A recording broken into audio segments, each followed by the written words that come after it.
안녕하세요. 지우쌤이에요. 2021년 3월 고1 지문입니다. 손실보상 청구권 시작할게요. 첫 번째 문단 들어가겠습니다.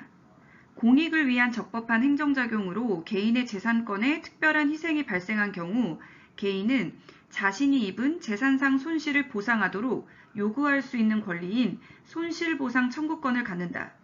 여기서 특별한 희생이란 보호할 필요가 있는 재산권에 대한 침해를 이르는 말로 이에 대한 손실은 국가가 보상해야 한다. 자, 살펴보도록 하겠습니다. 첫 번째 문장에서는 일단 손실보상 청구권의 성립 요건에 대해서 이야기하고 있습니다. 공익을 위한 적법한 행정작용으로 인해서 개인의 재산권에 특별한 희생이라는 것이 발생할 경우 이제 개인의 재산권이라는 건 당연히 이제 개인의 재산의 소유권 혹은 수익권, 처부권 이런 것들을 다 포괄하는 개념이 되겠죠. 이 재산권에 특별한 희생이 발생한 경우 자신이 입은 재산상의 손실을 보상하도록 요구할 수 있는 권리라는 겁니다. 이 특별한 희생이라는 거는 그 다음 줄에서 설명을 하고 있고요. 보호할 필요가 있는 재산권에 대한 침해이다.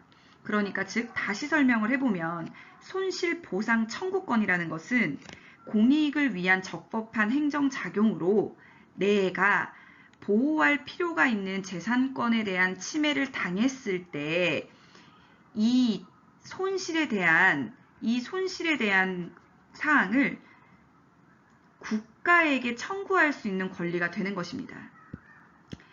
예를 들어 감염예방법에 따르면 행정기관이 감염병 예방을 위해 의료기관의 병상이나 연수원, 숙박시설 등의 이것을 동원한 경우, 이것을 이제 사용했을 경우, 그러니까 이거는 다음 문단에 나오는 공용침해 중에 사용에 해당하는 부분인데요. 어쨌든 공익을 위한 적법한 행정작용이라는 것을 확인할 수 있었습니다.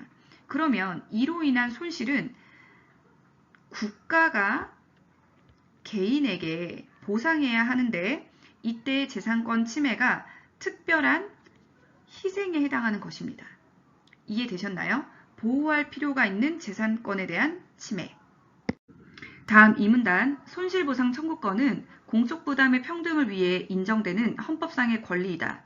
행정작용으로 누군가에게 특별한 희생이 발생하면 그로 인한 부담을 공공이 부담하는 것이 평등원칙에 부합하기 때문이다. 자, 다시 살펴보도록 합시다. 여기 부분에서는 손실보상 청구권이 헌법상의 권리로 인정되는 이유를 평등원칙으로 설명하고 있는 것입니다.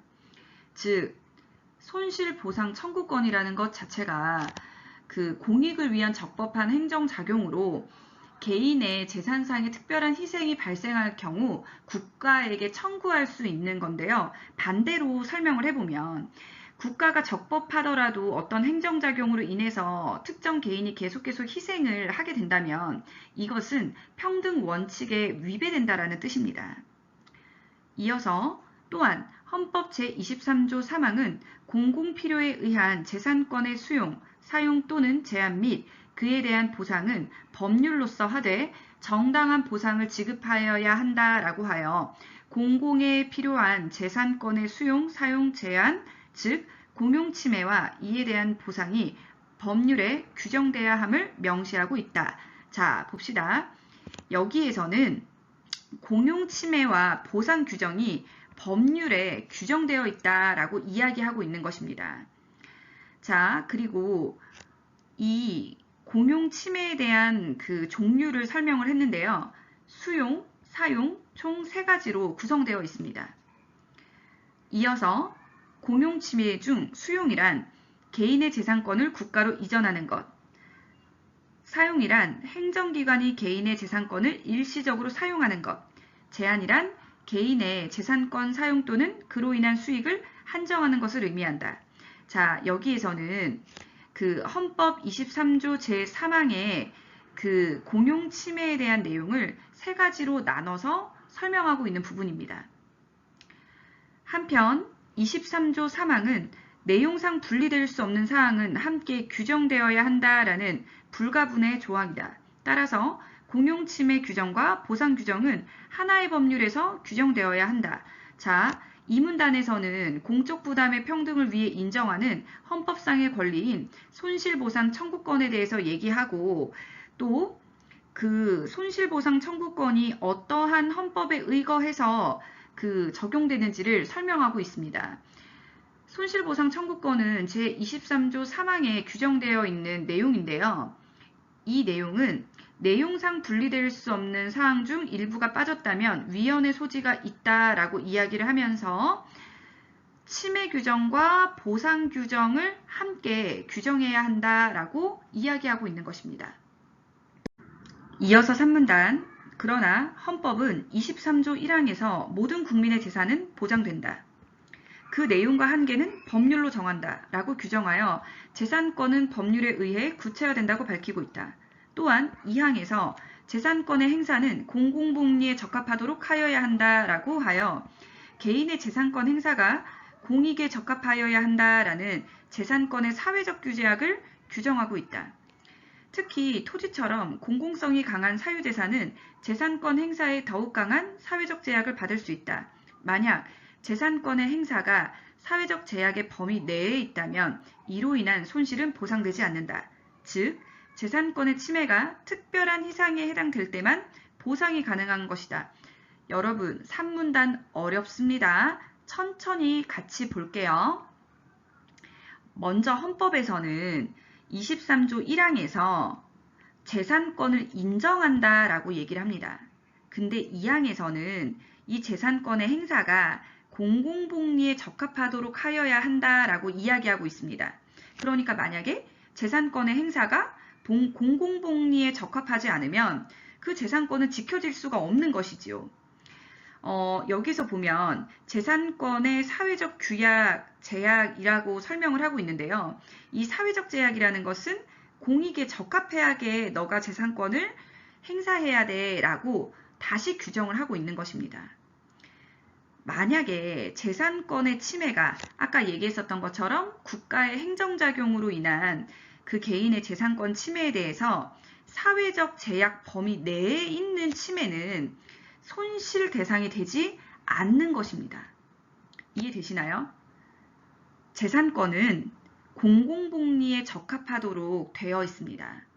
그래서 공익에 적합할 때만 인정될 수 있는 사회적인 제약을 규정하고 있는 것이죠. 그러니까 만약에 재산권의 침해가 사회적 제약 범위 내에 있는 것이라면 이로 인한 어떤 손실은 국가에 청구할 수가 없게 되는 것입니다. 즉, 재산권의 침해가 특별한 희생에 해당할 때만 보상이 가능하다는 얘기입니다. 그러니까 즉, 공용 침해에 해당할 때만 앞에서 얘기했었던 것처럼 수용, 개인의 재산권을 국가로 이전을 하거나 혹은 사용, 행정기관이 개인의 재산권을 일시적으로 사용하거나 혹은 제한, 개인의 재산권 사용 또는 그로 인한 수익을 한정할 때에만 보상이 가능해진다라는 것입니다.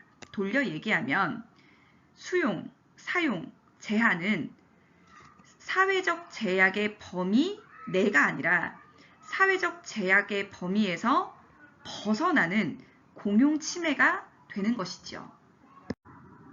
즉, 정리하면 재산권의 침해는 특별한 희생에 해당할 때만 국가가 손실을 보상하는 것입니다.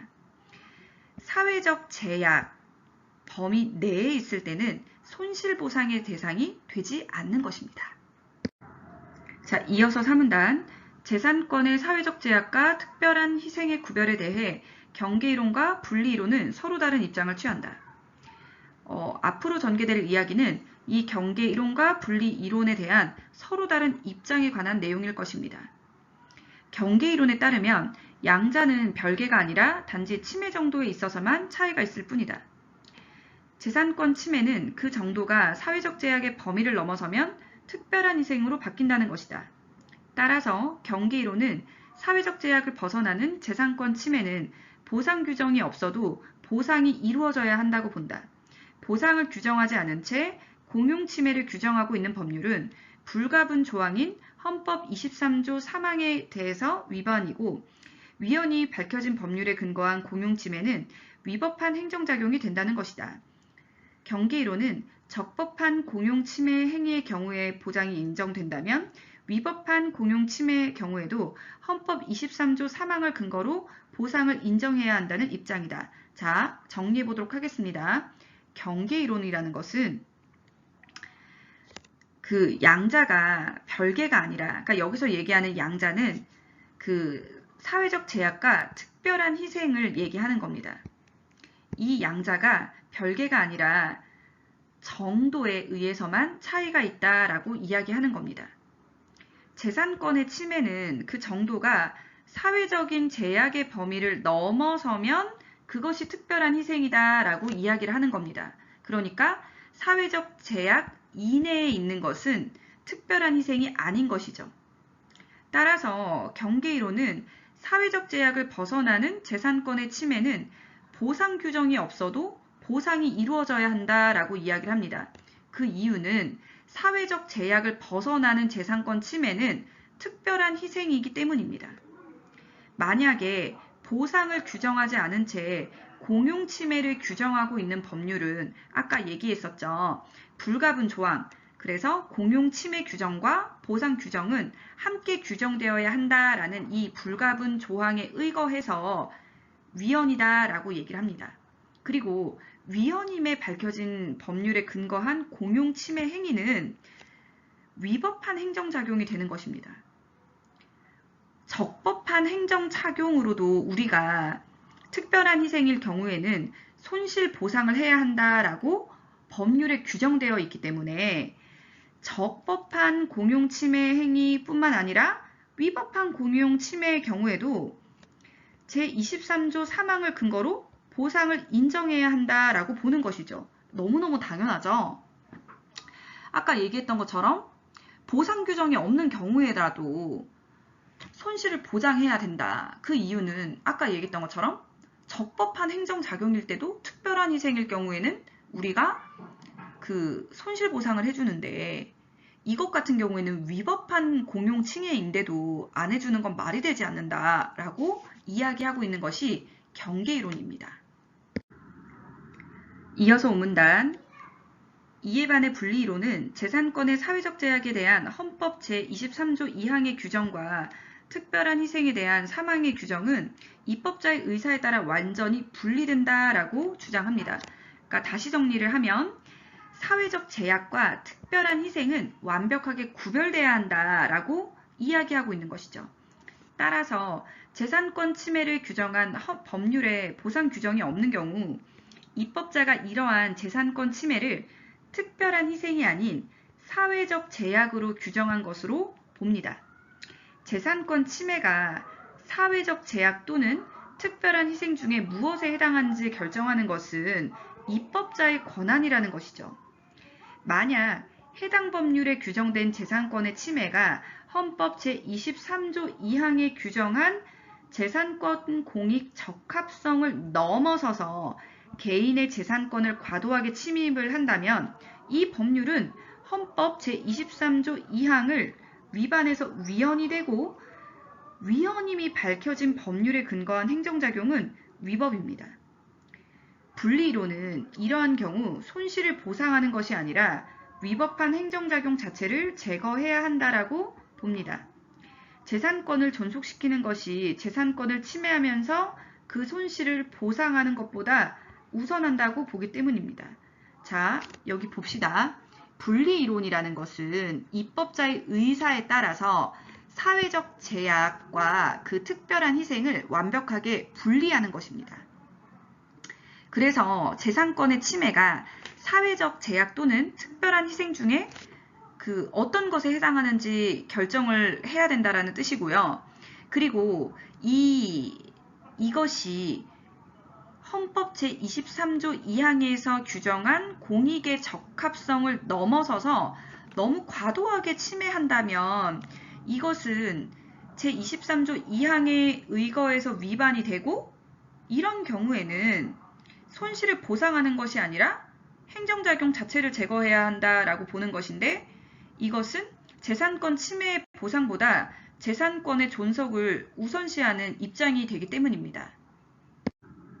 그래서 정리를 하자면 경계이론과 분리이론은 재산권의 사회적 제약과 특별한 희생의 구별에 있어서 경계이론은 침해 정도에 있어서만, 그래서 경계를 넘어가면 사회적 제약이 특별한 희생이 되는 거야 라고 얘기를 하고 있는 것이고요. 분리이론은 이 사회적 제약과 특별한 희생이 완전히 입법자에 따라서 분리되는 거다라고 보는 것입니다. 그래서 경계이론에서는 보상 규정이 없는 경우에도 손실을 보상해야 한다라고 얘기하는 거고요. 분리이론에 대해서는 위법한 행정작용 자체를 제거해야 된다라고 이야기하고 있는 겁니다. 이에 대한 근거는 경계이론은 헌법 제23조 3항, 그리고 분리이론은 헌법 제23조 2항의 근거에서 적용하고 있는 것입니다. 어쨌든 경계이론과 분리이론은 손실을 보상해야 한다라고 보고 있는 것입니다.